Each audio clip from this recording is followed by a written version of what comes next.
Hello, and welcome to Writer's Blockbuster. Sunshine is a psychological space horror adventure that truly tests the theory of Murphy's Law.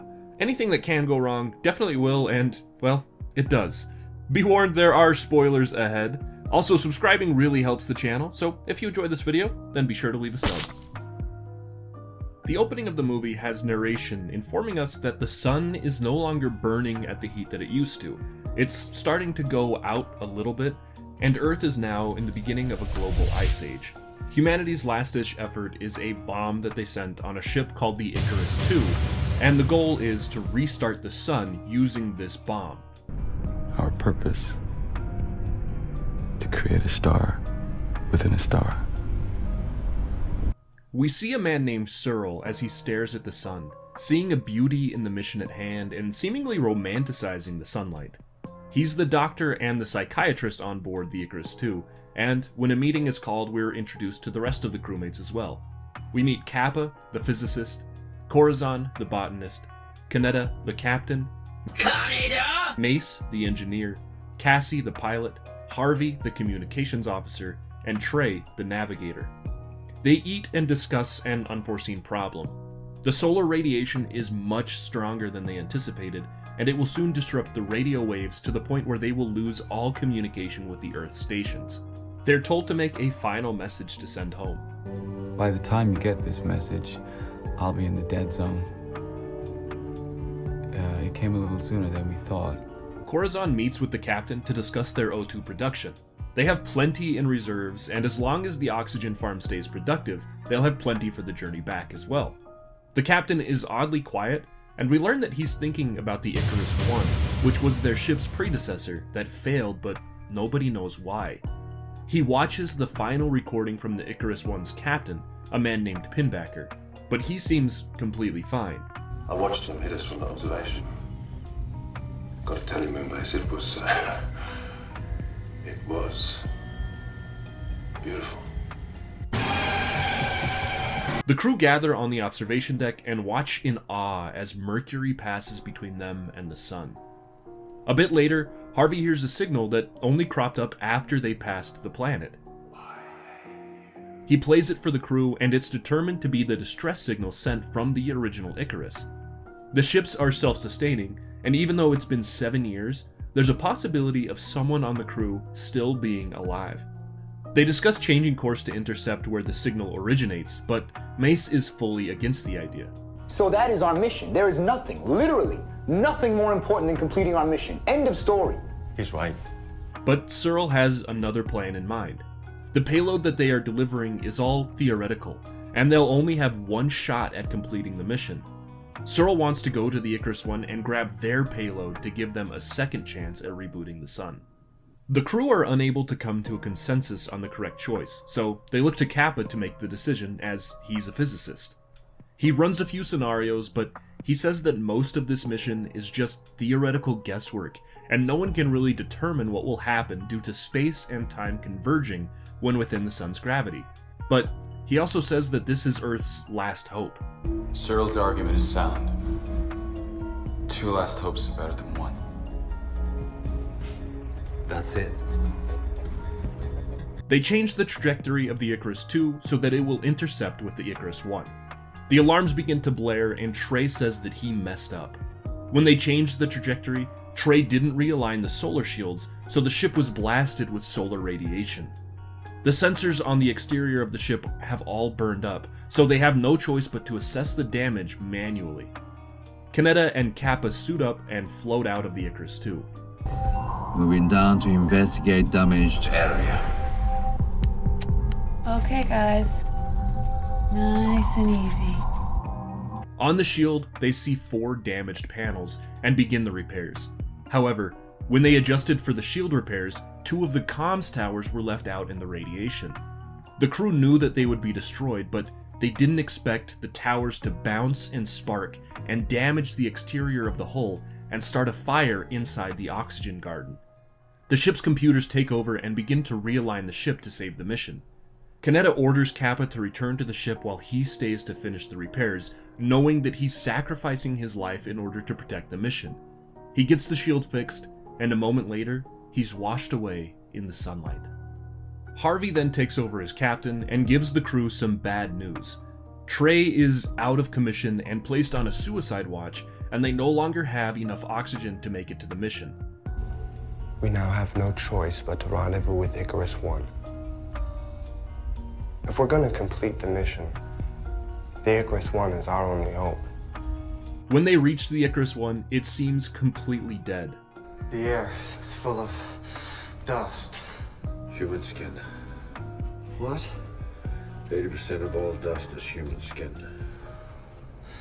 The O2 garden is completely intact on the Icarus I, and in fact it's overgrown a bit, so the crew are relieved to no longer have an issue with the oxygen. The ship also has plenty of food and water, but they can't find the old crew's bodies anywhere. Mace starts up the engine and a message plays from Captain Pinbacker. When he chooses for us to die, it is not our place to challenge God.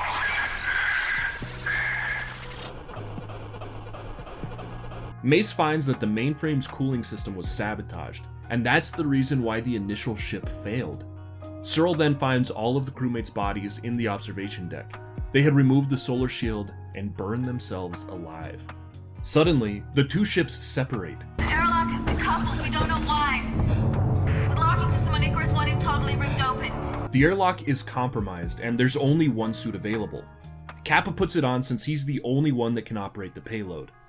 Mace has the idea to wrap up in insulation and open the airlock, which will hopefully propel him and Harvey to the Icarus II, but it's a shot in the dark and will likely lead to death. Searle also realizes that the doors will need to be opened manually, so he stays behind. We're only stardust. The ships align and the airlocks open, but things go awry instantly. Harvey hits some debris and drifts off to his death.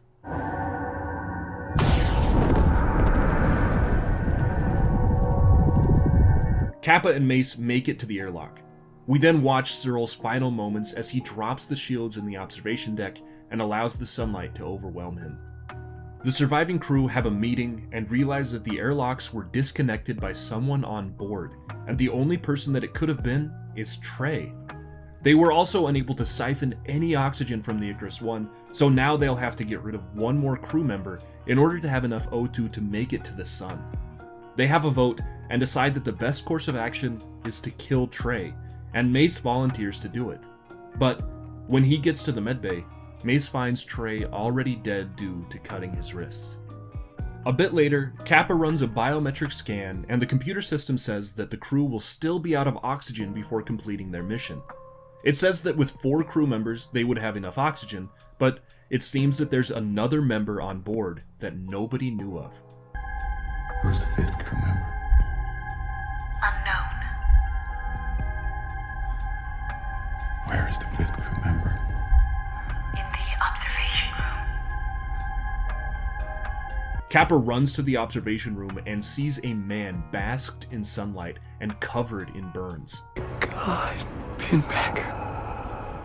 That's right, Pinbacker lived and he's armed with a scalpel and begins slashing at Kappa. Kappa runs through the hallways and locks himself in an airlock, but Pinbacker follows and manually locks him inside. Pinbacker then heads to the mainframe and removes it from the coolant.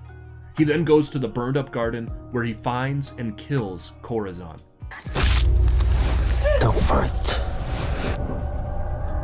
Don't fight. Power seems to go out on the ship as the mainframe begins to overheat. Kappa is able to hard link to Mace and he tells him that Pinbacker is on board and is sabotaging their mission. Mace sees that the mainframe is out of the coolant and he has no choice but to fix it manually. When he submerges in the coolant, he instantly begins to shiver. He gets the job done, but his leg is wedged between the console so he can't get out of the coolant, and he freezes to death. In the meantime, Pinbacker has found Cassie and chases her into the medbay. When the lights flash back on, she's able to get the jump on him and she stabs him, but it doesn't slow the immortal captain down, so he continues to chase her through the Icarus. Kappa sees no other option. He burns a hole in the door and then opens the airlock, causing the ship to repressurize, which blasts the door off its hinges. He walks through the ship and sets a sequence to launch the payload into the sun. When the solar shield detaches, the Icarus is washed in sunlight and explodes.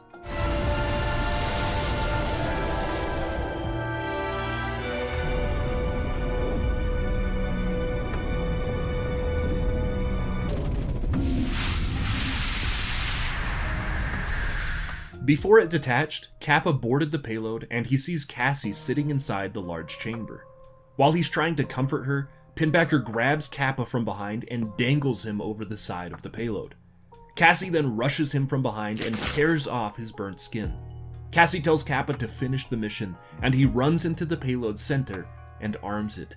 We see it begin to spark to life moments before the solar flares engulf everything. Kappa knows that he's going to die, so with his final seconds, he reaches out and he feels the sunshine. We then cut to Earth, where we see the sun become brighter, showing us that the Icarus's mission was successful, and that is where this movie ends.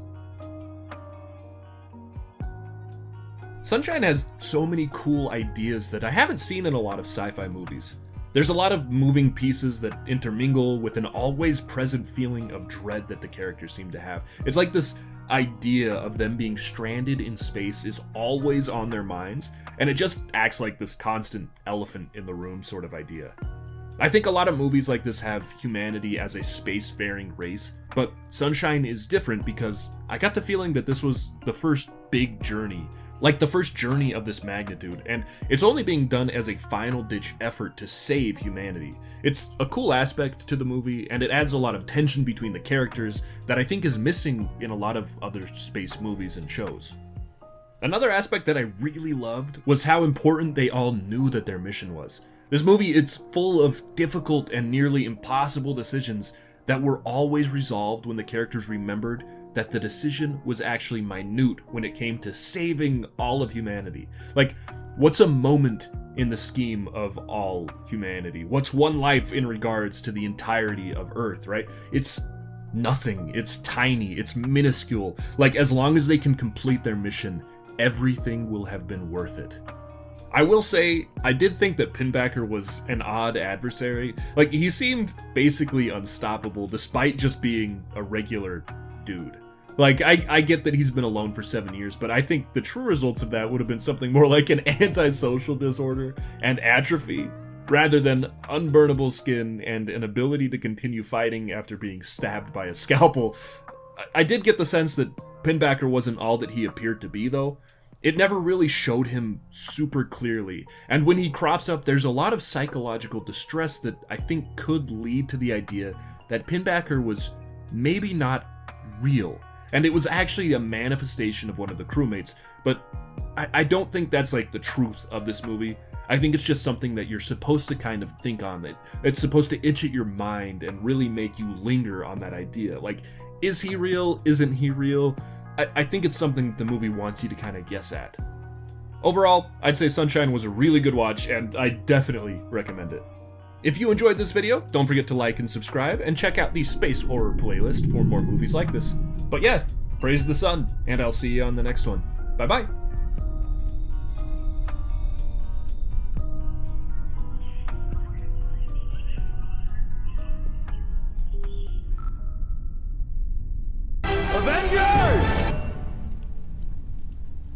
Assemble.